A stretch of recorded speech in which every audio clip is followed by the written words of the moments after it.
Hey, it's Jennifer Glass with Business Growth Strategies International, and I'm coming to you today because there's a lot of talk in terms of what's going to be happening on the global scale, if you will, in terms of President Biden and his presidency. One of the things that a lot of people have been saying is that now that he's going to be coming in and the Senate is going to be in control of the Democratic Party, it's going to be a lot easier to get a $15 minimum wage put through for the entire country. Now, there's a lot of benefit to a $15 minimum wage to the people who are currently making minimum wage. However, there's a major disconnect between what minimum wage was originally meant to be and where minimum wage is at the moment. When minimum wage was originally created, minimum wage was designed as a program that said kids who were starting out in the workforce were going to be getting a set minimum wage for the work they were doing at a fast food restaurant, in a supermarket, and wherever it was that they were. Minimum wage was never meant to actually be something that was going to be looking at it from a perspective of you have an adult making minimum wage, doing whatever work it is that they are doing. So the minimum wage argument that came about from where it was and where it is right now is really a total disconnect. Here's the other issue that really is important to think about, though. $15 minimum wage. All right, so if right now the federal minimum wage is under $8 an hour, where is that going to put all of us consumers? Forget the business owner for a second, the consumers in terms of that minimum wage, right? Let's look at the business owners. If the business owners have to cover that $15 minimum wage, there's going to be a couple of things that are going to be happening. One, you're going to end up having a lot more automation. And two, you're going to end up having a lot more layoffs because the small business owners are not going to be able to absorb those costs. The third thing you're going to have is, like I said, with the consumers, you're going to have higher costs. Now, incoming presumed Treasury Secretary Janet Yellen knows all about inflationary issues, concerns, things along those lines. Now, my major question is, why isn't Janet Yellen saying to incoming President-elect Joe Biden and his team, along with the congressional leadership, hold off on the $15 minimum wage? Right now, with all of the COVID stimulus money that the government has sent, right, trillions and trillions of dollars in COVID stimulus money, all of the money that we're still yet to see because the pandemic is not ending, all of the other aspects in terms of where we are, and we're talking about making a $15 minimum wage. Now, inflationary pressures mean that when costs are going up, that's inflation. We're creating an artificial inflationary pressure to the market by putting in a $15 minimum wage. Because we're saying that for everyone who is currently not making $15, they now are going to have to make $15 an hour. Now, for a lot of small business owners, again, like I said, they're going to have to figure out, how exactly am I going to cover this? I can't eat $15 an hour in my business if I'm a fast food restaurant owner. If I own a supermarket, I probably can't do that either. Not with my prices how they are, which means I have to increase those prices. The other thing also that Congress and anyone calling for a $15 minimum wage is not paying attention to, where is the benefit to the people who are making the less than $15 now and will be ultimately increased to having $15 or more an hour? Now, you want to ask yourself, can they now afford the new life after everything else is going to have to go up again? Right? Because if right now a gallon of milk is $3 for a gallon and a loaf of bread is about $2.50 for a loaf of bread, do you think that's going to still be the case with a $15 minimum wage? Or do you think that we're going to see $5, $6 for a gallon of milk and $4 to $7 for a loaf of bread? Do you think the 99 to $1.99 dozen of eggs are going to stay at that price? Or do you think we're going to see higher prices? The grocery stores are not going to absorb those costs. The fast food restaurant is not going to absorb those costs. So what are we going to do? We're going to have more food deserts where we're going to have a lot of junk food, where maybe all of the chips and the pretzels and the donuts and everything else, maybe that's able to go because cheaper labor. So it'll be able to still get into the supermarkets at a lower price. But in terms of having the farm workers, are we going to have the vegetables, the produce being at a level that these $15 an hour workers are now going to be able to afford? Are we taking into account the tax increase? A lot of people, if they were under that level and they were making under a certain threshold, didn't even have to necessarily file a tax return. What's going to happen now when their taxes are going to go up? Are we going to start seeing them calling for a $25 minimum wage because they can't afford life on a $15? You got to ask yourself, at what point are we going to say, let's focus on retraining these people and focus on giving them a path to ultimate success, as opposed to saying, let's figure out a way to give them a couple more dollars and hoping that we're going to have a way that they're going to benefit from a few more dollars per hour in their paycheck. Again, the minimum wage was never meant for adults to be there. I have been saying for the last 20 plus years that eventually when I run for office, I am going to be calling on our country to have an incredible Jobs Act. The program that I have been talking about, and I feel it's really important for me to get it out right now, is we have to use federal funds to train our workers. We no longer have the construction jobs and all of those other jobs like we used to have. Unfortunately, over the last several decades, those jobs have been going offshore. The really blue collar steel jobs, things along those lines. We still have some construction here, but we don't have those other jobs that people were doing because they got shipped overseas. And a lot more of what we are looking at with that $15 minimum wage may be sent overseas too, even if we don't look at how do we claw back some of the tax benefits that these companies may be thinking they're going to be getting.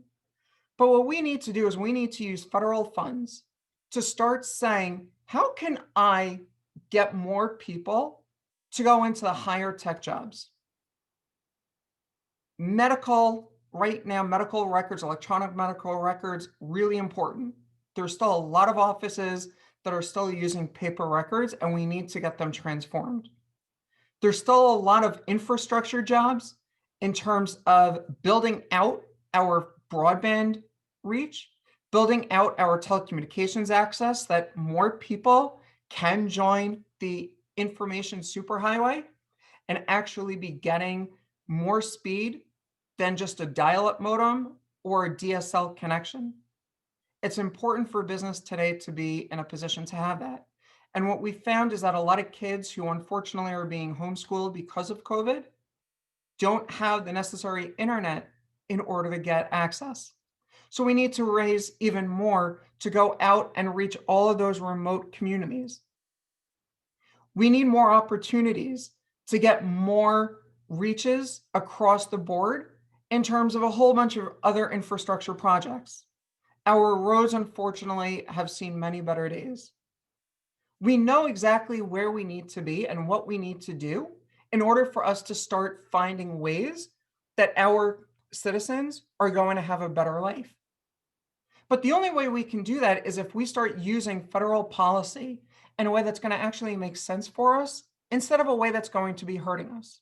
We need to be paying attention to what is it that we are trying to do for our generation today and our kids and our grandkids' generations. If we're not looking at down the road, if we're not paying attention to what can we do right now to really make a difference in terms of what we're doing, why are we doing anything? Used to be the joke was Social Security is the third rail. We're just going to kick it down the road until the next generation has to deal with it. We can't keep putting Band-Aids on what it is that we're trying to do and hope that we're going to ultimately find a way out of all of this mess. Because the problem is that as we're looking at what this mess is, we're going to find new messes that we need to deal with. If we use federal funds to train our people, what we can do is we can start looking at getting more taxes back on those paychecks as these people get new jobs. If people can't work because they need childcare, let's use the same federal funds to provide childcare as they are training to do what they need to do to go to work. Let's look at what it is that we can do that is going to actually make sense, so that our education system is going to work to really make sure our kids are getting the education they need, to make sure that as we are going forward, go back to the No Child Left Behind, but really make it that we're not doing as a test standard No Child Left Behind, but we're really mean No Child Left Behind. We really need to go out there and we need to make sure that we are training our kids today to compete in a global market, that we don't have to worry about other countries beating us in math, in science, in any kind of subject, because our kids are going to be the best at that, because they're going to be the ones that are going to have the next generation to make sure that those same infrastructure jobs, the same high-tech jobs are going to be there. Let's not let robots rule the world. Let's not let other kinds of automation rule the world. And let's not let outsourcing rule the world. And let's not keep inflation as the reason that we don't want to do things. What we need to do is we need to be paying attention to what is it that we are really looking at doing? What is it that we want to do? What is our legacy that we want to leave for our kids? By having the federal funds being invested into our future, by training our people today, what we are doing is we are giving everybody a hand up. We're not giving them a hand out. What we are doing is we're allowing everybody to feel that self-esteem, to be happy about what it is that they're doing, to want to go to work on a regular basis. We're not going to have those people who, when I was in college, I was walking down the street and I saw 20-something able-bodied people sitting and playing dominoes because they just didn't want to work. It was easier for them to collect entitlement programs than it was for them to work. We become a country that is so used to entitlement programs that we forget what our leaders originally wanted us to do. The entitlement programs are there as a safety net. We need those. However, we don't need them just to allow people to keep on doing what it is that they're doing and be left behind. We need to make sure that what it is that we are doing, that we are looking at doing, is going to make a difference in the long term, in terms of making sure that we are going to have a nation for tomorrow, not for yesterday. Our greatest days are still very much ahead of us. President Trump had Make America Great Again. America's been great, but we are looking at the future and we still have great days ahead of us. They say the shining city on the hill. America can be that shining city on the hill when we start paying attention to what is it that we really want to do? Where is it that we want to go? Where is it that we want to take our nation and our children and grandchildren, to make sure that we all see all of the benefits that we can possibly be getting? And let's not look at that $15 minimum wage as the get out of jail free card that so many people are hoping for. Because the problem is that if that's all that we're looking for, we are totally lost. We need to make sure that as we look at where we are, we're helping our businesses. Unfortunately, the COVID pandemic has proven time and time again over the last several months, businesses are continuing to suffer.